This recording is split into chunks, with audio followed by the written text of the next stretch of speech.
Hey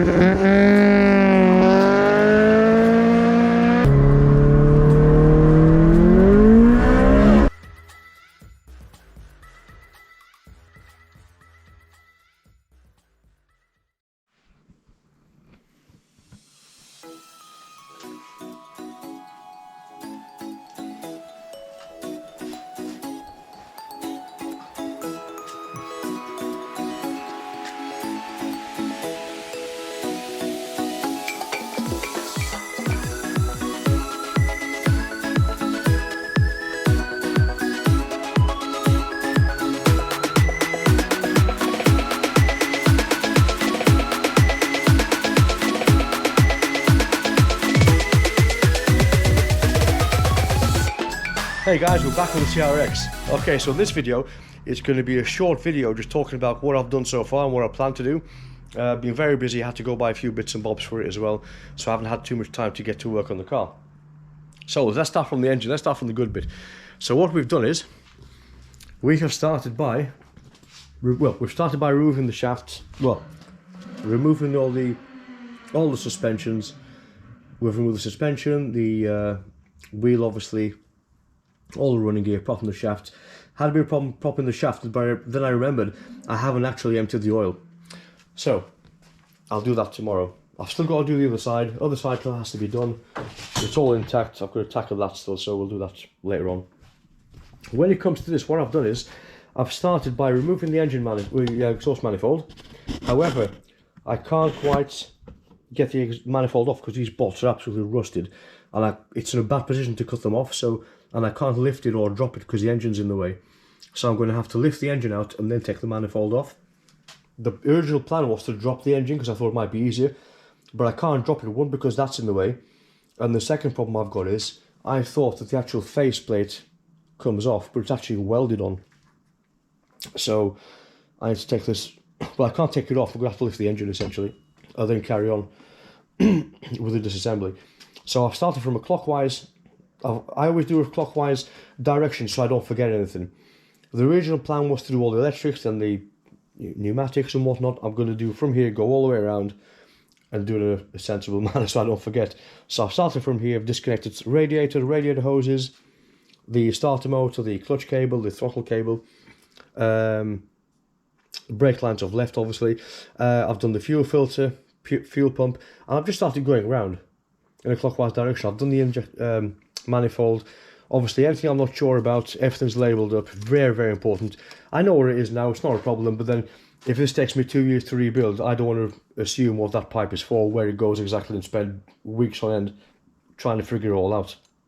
So everything is labelled, same as all the parts. Anything I've got in the parts, so everything is labelled up in a bag. So everything's in bags. Labelled upside down, but it's labelled up in there as well. I know that is for the fuel lines, brake lines, sorry. But yeah, sorry, it is for the fuel lines. I'm correct. Anyway, so that's labelled up. I'm going to do a bit more organisation. I've got a crate full of parts here. All the parts labelled up. I haven't labelled up the things like the discs. Obviously, you know those are. Even the fuel neck, any bolts that go with that are in there as well. So everything's all labelled up. Even things like. Even small things like, for example, internal fuel connections that go with there. Still a bit more organisation to be done, but we know where everything is essentially. So going back to the engine, I'm going to carry on with this tomorrow. I had planned to take the engine out by now, but I've been so busy doing things and picking up parts for the Rex, I haven't had time. So the plan is we'll take it out tomorrow. Fingers crossed, engine should be out. So that's a video for another day. Inside still exactly the same. We've done a bit more refining in terms of taking off the tank, which you saw from the last video. I've got a spare arch, which I believe is the driver's side, and we've taken everything off. One thing I did notice is the seat mounts were completely shot, completely rotten. Basically this bolts underneath, and then that's where your seat bolts onto. I could have re-hammered them out and welded a plate underneath, but I was going to go to a place called Station Vtec. Cheers Nat for the bits, really appreciate it. And I bought these. These are basically, still need welding, but they're better than what I've got. So basically I can hammer that out. I'm probably going to put a metal plate underneath for some more support and then re-weld them in. Because these are red, what I'm probably going to do is clean these two areas. I'm going to etch prime underneath because I'm going to clean all these. I'm probably going to prime these and then get some black for this actual car and aerosol these in place, and aerosol just a small area around where these engine mounts fit. Reason being is because I want it nice and clean underneath. It's never going to show, but I want to do it properly. I want that done before I start doing the inside of the car. So when I paint the interior, because I'm going for a full colour change in black, so everything's going to be painted. Dashboard's going to come out. It's going to be a complete proper job.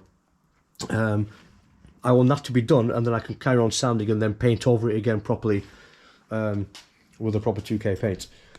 So that's the internals. As regards to the sills, haven't really done much. I've just bought a welder today, so I'm really happy with that. So that's cracking, that's good. Now, this is the hard bit. I have bought some of these paint removal discs. My God, they're like concrete. I thought they were going to melt up. It looks like plastic. I thought they were going to melt on the car, but these are absolutely fantastic. Put it on the angle grinder at a very, very shallow angle. Instantly takes the paint off. I mean, absolutely fantastic. You can see there's some paint because I've etch primed it. So I've basically, well, same as here. That's the finish you get. Really, really smooth. Welding's terrible, but the actual paintwork is smooth. It's not scored. You can see some light brush marks, but by the time I sand that off and clean, and they're never going to show. Really, really perfect for the paint, and fantastic for taking these areas of paint off. I don't think they're going to be good for the inside of the car because they're quite wide, you know, for all these ridges. They're going to be quite hard to get off, so I'm not too sure what to do with that just yet. Anyway, and then I've put some Monofill Vario edge primer on because I'm not sure I'm going to continue, so I want to do that to protect it from any rust. Mick, I didn't buy this from you. It was an eBay special because I haven't had time, but I will get the rest from you, I promise. So, where do we go from this? I have a huge problem, and I'll show you what I mean by the other side, by showing you the other side. So, if I go to this side, I have done the same process as there. I've tried to take some paint off, and I've etch primed it, not a problem. I'm trying to see where there's patches of rust. You can go around with a magnet, it's fine, but I'd rather do it by, I'm going to strip the paint off anyway, so I can tell this wing, that's going to be cut there probably, and then up here and then across. There's no point in me doing all this work if I don't cut all the rust out. It's a fool's game. All the rust has to come off. It doesn't matter how high you go, the rust has to come off. And I can see by this, and look at the amount of filler, my God, that was on there before. I know the previous owner, really nice gentleman, he had the work done, but he didn't do it himself. But my God, whoever did the work has got tons and tons of filler on there. And I can tell it's been painted twice by the rings as well. So, what I'm seeing here is this must have been MIG welded before. You can tell by the dabs on there. I doubt that's not TIG welding. They're too round, I'd imagine. So that looks like it's been MIG welded on. A piece of steel to be MIG welded on and then fill it to death. So I'm going to have to hopefully get away with cutting across there. I can see some rust there, so maybe an inch above that hopefully. I'll go as low as I can, but all the rust has to come off, there's no question about that. The neck seems solid. Not sure about there yet, I haven't sanded that off, but it's all blistering, so that's definitely going to come out as well. Now this is where the problem lies. I stopped taking the paint off because when I realised how much filler there was. And the problem I've got is when I take this filler off, I've got to shape all this again. And that brings two problems. One, I don't know what this is. I'm assuming it's not a Honda Civic arch that's been welded on. I'll know when I go higher. If I go high and I find a cut there, then I'm going to be a bit worried to try and get the right profile. So, I'm assuming they've only just welded this lower piece here, which would be ideal if it's the case, because you can't buy these CRX panels. You can buy Civic panels, but not the CRX ones. But from the research I've done, I've got some rust there as well, I can see. From the research I've done, the Civic panels, they're at a shallower angle, I think, so they don't look the same, they won't look right. And anyone who knows Hondas will tell straight away the Civic panels. I want this to be as perfect as possible. Couldn't care less how long it takes. So what I'm going to have to do is, this looks quite a decent profile. However, I need them both to be the same. So what I've come up with is two things. I'm going to first, when I'm going to sand all it, well, I'm going to stop sanding initially, and I'm going to measure. Now, if you have a better idea, please let me know before I start doing this, but I've got two issues. This is one issue here and there's another issue. So the first thing I'm going to do is measure from here to here. So I'm going to go pull a line across here, all the way there. Oh, it'll be a straight line, obviously. And I'm going to measure the height from here to here. Sorry, from here to here. Well, yeah. Here to here, here to here. And everything I'm going to do is going to be duplicated on that side. Then I'm going to measure from here to here, say 15 centimeters, 30 centimeters, 45, and then 60. Pretty much to about here. But once I get to here, it should be fine, to be fair. So I'm going to measure there. I'm going to put masking tape all across here, and I'm going to essentially do like a grid pattern, but it's going to be accurately measured. It's extremely important because what I'm going to do then is, in fact, I'll put you down and I'll show you. Okay, we're back. So what my plan is, I'm going to section this out in like a grid pattern. So I'm going to measure from here to here. I'm going to have a line going across here as well, and then probably one down here, just on the edge of this arch. So, since I don't know anyone that has a CRX that lives next to me, I'm going to have to get it as accurate as possible. So I'm going to basically draw grid lines all the way down, like that, to get, let's say, a 15 centimeter square across each part of the panel. Then I bought these from Lidl, these Parkside, I think they're called tile, it's a profile gauge, they use them in tiles, you know, when you cut your tiles around a bath or something, and basically loosen it, put a design in, put a shape in around a pipe, lock it in place, and that doesn't move. And then you can duplicate it again. So, let's reset it from the beginning. So what I'm going to do is, I'm going to put masking tape on here, and let's say this one is going to be, for example, 15, 30, say, let's call this 45 centimeters. So that's 45 centimeters. I'm going to get my profile gauge. I haven't touched any of the paint off here, I haven't stripped any paint off. And I'm going to go from the very, very edge to about there. That line is going to be fine. To there. So I'm going to do that on that line exactly and push this in. I want to make sure that there's no light. I mean, you can see a little bit of light because the plastic's thinner, but I'll make sure there's no gap. So that's pretty much what we've got. So that there sits nicely on there, and those top ones will sit on this ridge. There. Then I'm going to lock it. Once I lock that, that's not going to move. So that is my profile for 45 centimeters. Next thing I'm going to do is, so I'm not doing it now, I'm just explaining because I've still got to take the engine out. I'm going to put some masking tape on this, and I'm going to label this as 45. Then I'm going to go to the other side, so I'll show you what I'm going to do.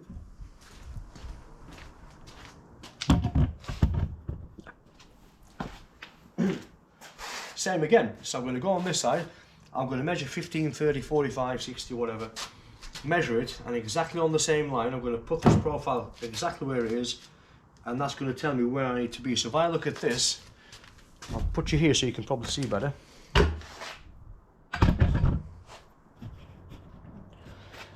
If I look at this, I can tell straight away there's a gap there. So I've taken the paint off here, but not off here. So whoever's done the arches, they haven't done them the same. They might have been done by two different people, I don't know, to be fair. So basically that will be my profile for both sides, so both sides will be perfectly the same. And same thing for here, you know, we'll do the profile. So whenever I'm sanding and I'm blocking it off afterwards, all these should match perfectly. That's what I've come up with. Hopefully it's quite accurate, but I can't see why not, to be fair. I mean, I can see that's off already. The only thing I've got to be careful of is that ridge there sits on there, so I need to make sure these bottom bits sit exactly on the bottom when I actually do this. So they either sit on the bottom, or, well, they can't touch the glass because the glass isn't going to be there. So the best place is probably sit on the bottom. And that'll give you your profile, essentially, of where you need to be. See, if I put it there, it's not going to match. If I put it there, it's not going to match. So you have to have different ones. I can see them there on the shelf. I've got 4 of these. So I'm going to have to split it into 4. And that's what I intend on doing. All the problem with doing this is it's extremely dusty because I'm grinding away all this filler. So everything in my garage just turned white, and I've barely started yet. But I can't do much about it, to be honest. The second problem I've got is, or the third problem rather, is I have just bought that. and that is a Clark 135 TE turbo MIG welder.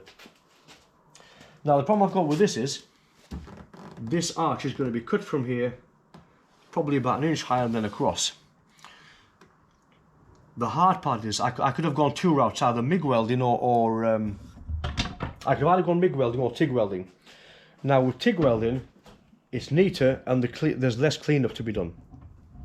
The problem with TIG welding is, you've got to be extremely accurate with your cuts. I mean, there's no room for error. And obviously, because I'm cutting round here, I'm going to go probably from there, all across there, and then down and across. That's a long cut to get perfectly accurate. I mean, absolutely perfectly accurate, because you've got to get it in line, the same height. Everything's going to be absolutely perfect. So I can take my time with this, not a problem. But when you TIG weld, you don't want a gap, because that's how you're going to make a puddle. You make a puddle, you tack weld it across.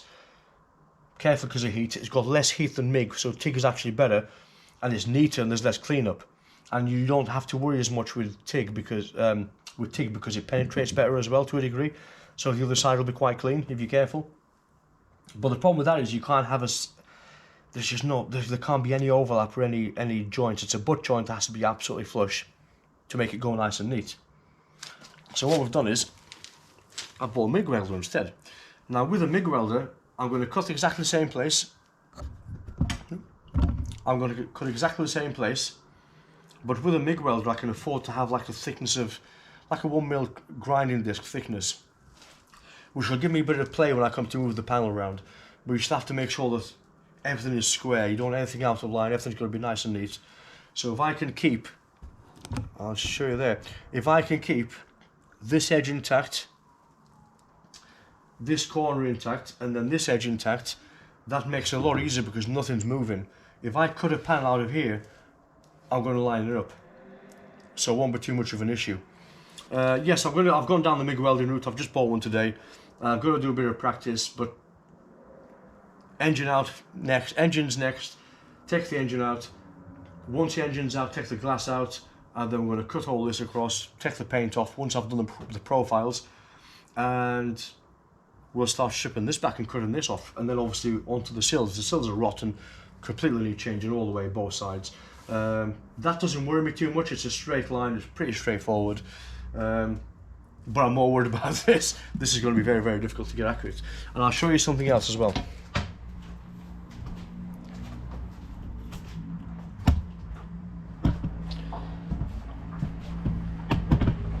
So I've got the same problem with this. This piece is missing.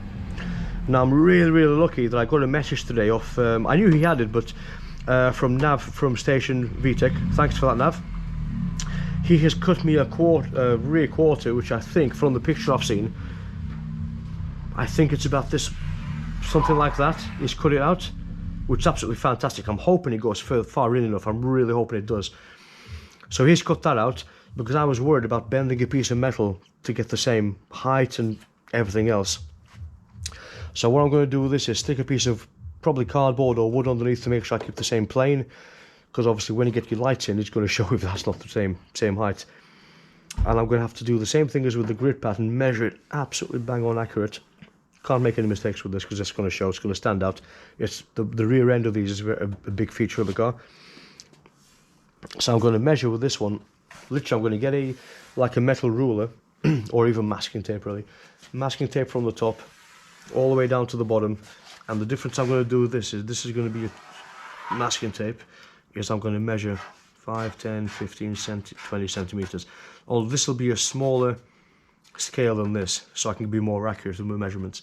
So I'm going to measure upwards, see where I'm going to cut along this line, for example, and then we're going to do the same thing this way. Same again, these are going to be smaller measurements, and we're going to cut this way. Essentially there. And then I'm going to get the pieces he got me. I'll attach a picture of the piece I'm going to get. I'm going to pick it up on Monday. Today's Saturday. I'll do the exact same process on the other piece.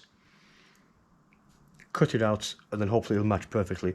I've got to take into account the thickness of the blade as well. So when I chop this off, that's going to be smaller.